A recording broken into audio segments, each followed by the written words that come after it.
What's up, guys? John here, and welcome to Baltimore Retro Gaming. And today I got another one of those games that I ordered a while back. Forgot I even ordered it, then it came in. And no, it didn't come from Limited Run Games. It actually came from Strictly Limited Games, who they're a little bit quicker about sending their games out. But anyways, guys, today we have Gundemoniums on the PlayStation Vita. Let's check it out.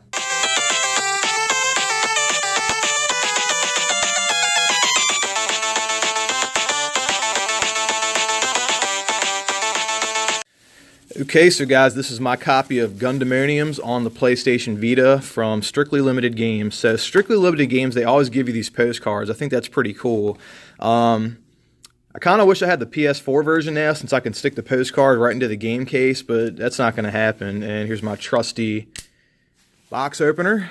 Stiletto Switchblade. I got it at an antique store years ago.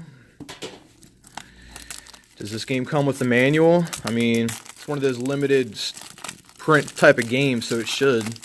You know, they make these for collectors. No manual. Yeah. Well, I'll tell you what, guys. Still, though, you get the card. I'm okay with that. You know, I wish they gave you a manual with this game, but you know what? It's a shooter, so I don't need the manual. There's the rear cover art. Looks like this is release number 11, but this is number 693. They probably made 2,000 or 3,000 of these for sale. But yeah, you know, cool box art. Cool spine if it'll focus. Gundemoniums. But yeah, that's my copy of Gundemoniums for the PlayStation Vita. So Gundemoniums, before the Strictly Limited release, I had never heard of this series, but I am getting into PC shoot-'em-up collecting, and some of those games are extremely cheap, some of them are very expensive.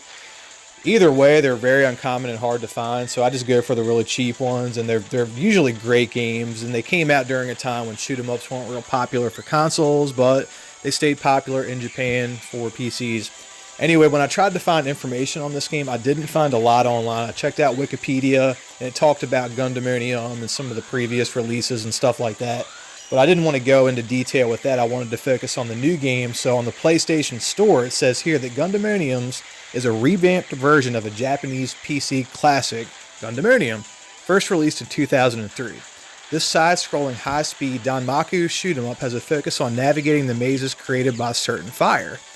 The update adds support for the console's wider screens and updates most every other feature while keeping the series' staple white-knuckle excitement intact. And as far as the release of this game, I know there was a version that came out on the PlayStation 4, the Vita. There may be a stripped-down version on the PC somewhere in Japan. I doubt we got anything here in North America. And this game was released by Strictly Limited Games, and it was made by a company called, now I'm probably going to get this way off, but Plantine Dispositif. Again, I'm probably way off on the pronunciation, but hey, that's the best I could do. Before I get into the gameplay, understand that I haven't played through all of the levels, and I haven't figured out 100% of the gameplay mechanics or everything offered in the menu system, but when you tap the game's thumbnail on the PlayStation Vita, you get an option to check out the Plantine Dispositif's website regarding Gundemoniums. And it looks like there's tons of info on their website, but unfortunately most of it is in Japanese, so you know, for people like me that can't read Japanese, that kind of sucks. But anyway, at the start of the game, you get options to play in practice mode or story mode. I mean, personally, I just jumped right into story mode. And you get a choice between two characters. Now, it seems like the default character is the girl with the revolver on the front cover of the game. And there are major differences between the two characters. So the first girl, or the girl with the revolvers, has a standard shot, a bomb, and mana action. So mana action can have various effects like slowdown or dodging enemy attacks. It's kind of like another special, just not a screen clearing bomb. The second girl, who is white and blue, has customizable options. So you can choose, you know, differences in her shot, differences in her bomb, and differences in her mana action, which makes me want to choose her, considering that she actually has a spread shot and the other girl doesn't. Now, I do want to say this. There may be unlockables. There probably is unlockables with this game. You know, unlockable maybe levels. I'm not 100% sure on that. There's probably other characters that you get to when you progress further in the game. You know, I just haven't got there yet. All these options and features I'm talking to you about are ones from the very, very beginning of the game that you get before you've completed anything. And from the start of the game, I was very impressed with the controls. I mean, even though you can't change the speed settings for your character, The overall controls are super solid and make playing with the D-pad a breeze. And the hit detection is also great and favors the player over the enemy CPU. One other interesting thing about this game, so Gundemoniums has a very interesting game mechanic that I like in shooters where enemy projectiles create mazes you need to navigate as you're horizontally scrolling throughout the game. Now, I can't really give you any other games off the top of my head that do this, but I have played a few. So basically, the enemies fire out bullets or whatever, and it creates like a pathway that you have to navigate through, you know, as you're dodging bullets and as you're dodging other enemies, and it makes the gameplay a lot more interesting. Regarding the difficulty settings, you can change the game mode. In game mode, you can change it to Novice, Revised, Unlimited, and Demonic. The game gives you a description of each setting, but I'm kind of too new to understand the difference between each. And as far as how your lives work, when you run out of hearts, it's game over for you. Now, you can continue, but you have to go all the way back to the home screen and restart the current level that you died on. So that does kind of sucks that you can't just keep muscling through the game, but, you know, I guess that makes the game a little bit more replayable, I guess. Now, this game is very challenging, just like any other good shooter, and I enjoyed the different enemies, obstacles, and bosses throughout the levels. And the difficulty spikes in this game, they don't really creep up on you. They kind of hit you gradually, so that makes the game a lot more playable. So the last thing that I want to talk about with this game is the music and the visuals, or the graphics, I guess I should say. The music is, it's good. It's good. I enjoyed the music in this game. It's nothing that's very memorable. It's nothing that I want to bump in my car, I guess I should say. I'm not going to go out and find the soundtrack to this game. But overall, the music's good. It's good music. And the graphics. So this game, it looks good. It's nice and sharp. And it has a graphical style that works on the PlayStation Vita. It works on the PlayStation 4. Now, I only own the Vita version, but I'd be willing to say that if I had the PS4 version, it would probably look the same on a screen as it does using my PS TV when I play this game. You know, the graphics as far as like the enemy projectiles, they're easily recognizable. You know, it sucks that when you play a shooter and your bullets are the same color as your enemy bullets, that makes the game a lot harder and a lot harder to navigate all the enemy fire. This game has a very distinct color for your bullets and very distinct color for your enemy bullets, and although that color does change, you know, it's pretty easy to recognize what's coming at you and, you know, what's going out towards your enemies. But, you know, overall, this game, it really reminded me of games like Castle of Shikigami, where instead of an enemy playing on screen, it's the enemy sprite, character sprite. And I never liked that a lot, you know, ever since I played, you know, years ago, I played Castle of Shikigami 2 on the PlayStation 2.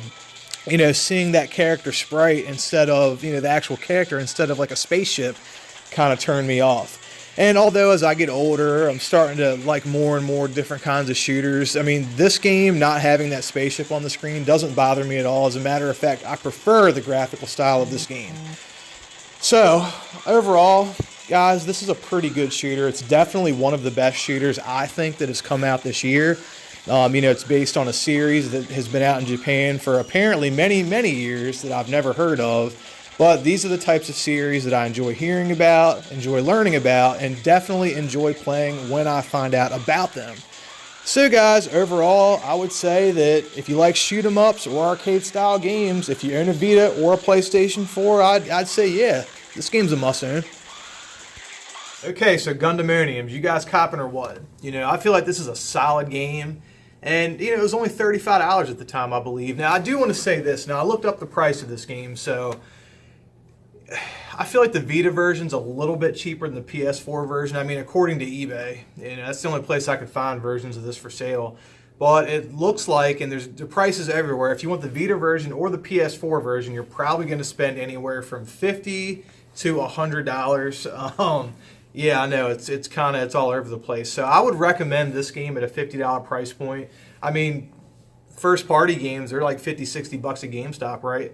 Why not buy an independent game that's really good, you know you're going to love, and spend $50? So that's the way I look at it. So yeah, I would definitely recommend this game on the PS4 or the Vita for $50. Now, when I tried to play this game with an arcade stick, I want to let you guys know it did not work. So what I tried to do is, you know how you can use a PS3 controller with a PS TV?